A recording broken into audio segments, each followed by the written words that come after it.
नमस्कार।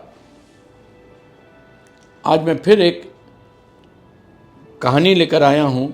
कहानी भी नहीं है, ये एक उदाहरण है जिसको मैंने ऑब्ज़र्व किया है अपने समाज में और मैं उसको आपसे शेयर कर रहा हूँ। आपने कभी पुलिस के बारे में सोचा है? पुलिस विभाग, उसमें कभी आप ध्यान दीजिएगा, गांव में जो लोग होते हैं जो पुलिस का काम करते हैं उनकी भी नौकरी होती है और उनको गांव में चौकीदार कहते हैं। फिर पुलिस विभाग में ही एक डिपार्टमेंट होता है जिसको होमगार्ड कहते हैं। फिर पुलिस विभाग में ही एक सेक्शन होता है जिसको बीएमपी कहते हैं। फिर पुलिस में ही काफ़ी लोग आर्मी में जाते हैं। फिर आर्मी में ही एक अलग विभाग होता है जिसको सीआईएसएफ में डालते हैं, सेंट्रल इंटेलिजेंस सर्विस फोर्स। उसी तरह से एसएसबी होता है, उसी तरह से आपको बॉर्डर सिक्योरिटी फोर्स होता है, उसी तरह से डिज़ास्टर मैनेजमेंट ग्रुप्स बनाए जाते हैं। अब आप देखिए, ये सब एक तरह के पुलिस और आर्मी से मिले जुले लोग हैं। तो आखिर ये अलग अलग कैटेगरी में क्यों गए? किसी को डिज़ास्टर मैनेजमेंट में दिया गया, जहाँ पे कोई बाढ़ आ गया, कोई बहुत बड़ा परेशानी का समय हो गया, बद्रीनाथ में बहुत बड़ा बाढ़ आ गया था, तो वहाँ डिज़ास्टर मैनेजमेंट के लोगों को भेजा गया। नाउ डिज़ास्टर मैनेजमेंट भी उन लोगों को चुन के लेता है जो आर्मी में भी अव्वल दर्जे के कमिटी में आते हैं। उसी तरह सीआईएसएफ, उसी तरह एसएसबी, उसी तरह बॉर्डर सिक्योरिटी फोर्स, सब में अलग अलग कैटेगरी के लोगों को लिया जाता है।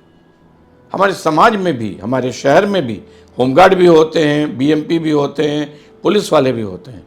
आप अगर उनको गौर से देखेंगे तो उनके रहन सहन, उठना बैठना, हर में फ़र्क होता है।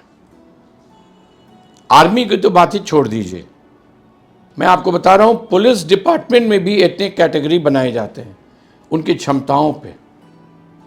आप सोच के देखिए, हमारे अंदर भी अलग अलग क्षमताएं हैं, लेकिन हम उन क्षमताओं को उजागर नहीं करते हैं। अगर हम अपनी क्षमताओं को समझें और उनके ऊपर मेहनत करें तो हम डेफिनेटली एक पोजीशन पा सकते हैं समाज में, और हम समाज में लीडरशिप का पोजीशन ले सकते हैं। लीडरशिप का मतलब केवल नेता होने से मतलब नहीं है। लीडरशिप का मतलब केवल पॉलिटिक्स ज्वाइन करने से नहीं है। लीडर मतलब आप अपने मोहल्ले के एक रिस्पॉन्सिबल सिटीजन बन जाएं, आप अपने मोहल्ले के एक जिम्मेवार नागरिक बन जाएं, मोहल्ले के लोगों को आप लीड करें।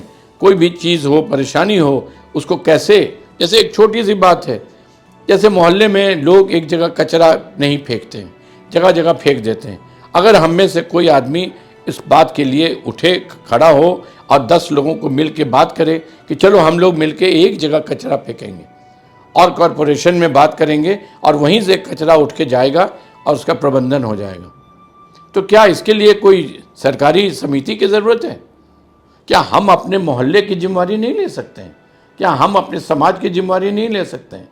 क्या हम 4 बच्चों के साथ मिलकर उनको प्रोत्साहन नहीं दे सकते हैं? हम दे सकते हैं, लेकिन हम करना नहीं चाहते हैं। क्यों नहीं करना चाहते हैं? हमारा बिलोंगिंगनेस नहीं है अपने देश के साथ। हमको लगता है ये जिम्मेवारी उसकी है जिसने ये बीड़ा लिया है। पॉलिटिकल लोगों की जिम्मेवारी है। आप याद कीजिए, स्वतंत्रता के पहले एक जूता भी जो बनाता था आदमी, वो अपने देश के लिए जूता बनाता था। एक व्यक्ति, एक कुम्हार जो अपना मिट्टी का बर्तन बनाता था, वो भी अपने देश के लिए समर्पित था। हर व्यक्ति देश को पहले आगे रख के और उसके बाद अपने लिए सोचता था।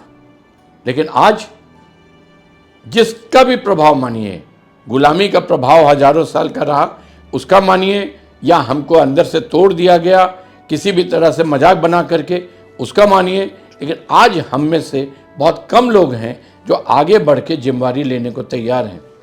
हम चाहते हैं हम बैकग्राउंड में रहें, हम लाइमलाइट में नहीं आए। लाइमलाइट में आने के बाद हो सकता है हम फेलियर हो जाएं, हो सकता है जो हमने कोशिश किया उसमें हम सक्सेसफुल नहीं हो। इस डर से क्या होता है इसमें, अच्छा सक्सेसफुल नहीं होने का एक ये भी एक प्रॉब्लम कि सक्सेसफुल अगर हम नहीं हुए तो हमारे जो ईगो है वो तकलीफ में आ जाता है। देखिए, आप समझिएगा, अहंकार और आत्मसम्मान में फर्क है। आत्मसम्मान में कभी परेशानी नहीं होती है, अहंकार को परेशानी होती है कि मजाक बन गया मेरा। अहंकार का क्या फायदा है? हर बात में हम सक्सेसफुल होंगे ये ज़रूरी तो नहीं, लेकिन अगर हम चाहें तो हम आगे बढ़ के जिम्मेवारियों को लेंगे तो बहुत कुछ फ़र्क हम ला सकते हैं। हम सब लोग बैठ गए हैं कंप्लेन मोड में, विक्टिम मोड में। या तो हम कंप्लेन करते रहते हैं या खुद को लाचार बताते रहते हैं। हम आगे बढ़ते ही नहीं हैं।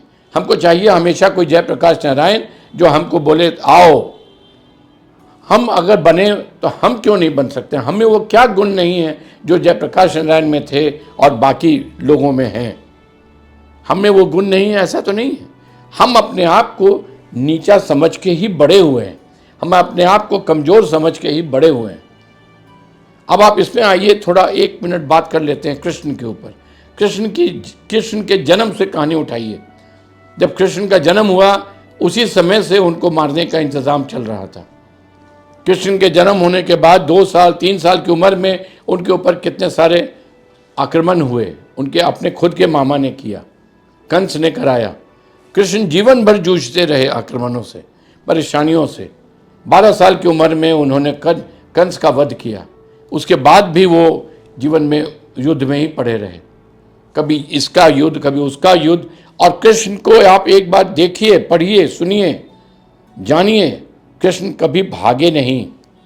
और भागे भी अगर एक बार जरासंध से युद्ध करने के समय, तो क्यों भागे? उनको लगा कि इसमें झूठ मूठ का मेरी सेना का नुकसान हो जाएगा। कृष्ण को पढ़िए, कृष्ण को जानिए, और अगर कठोर बनना पड़े तो कठोर बनिए, अगर मुलायम बनना पड़े तो मुलायम बनिए। लेकिन एक बात समझिए, विक्टिम और कंप्लेनिंग दोनों अच्छा नहीं है। अपने आप को हमेशा कमज़ोर मानना और कुछ नहीं करना और हमेशा बैठ के शिकायत करते रहना, ये दोनों ही बेकार हैं। अगर मेरी बात समझ में आए तो आइए, उठते हैं और बैठ के कुछ करते हैं अपने अपने लेवल पे। जो आप कर सकते हैं अपने लेवल पे आप कीजिए, जो मैं कर सकता हूँ मैं करूँगा। मुझे उम्मीद है कि मेरे पॉडकास्ट से आपको फ़र्क पड़ता होगा और ज़रूर आप सोचेंगे इनके बारे में। बहुत बहुत धन्यवाद, आपने इतने ध्यान से सुना। शेयर कीजिए, लाइक कीजिए, कमेंट कीजिए, मुझे कोई परेशानी नहीं है। आपके नकारात्मक कमेंट भी होंगे तो मुझे स्वीकार्य है। धन्यवाद आपका।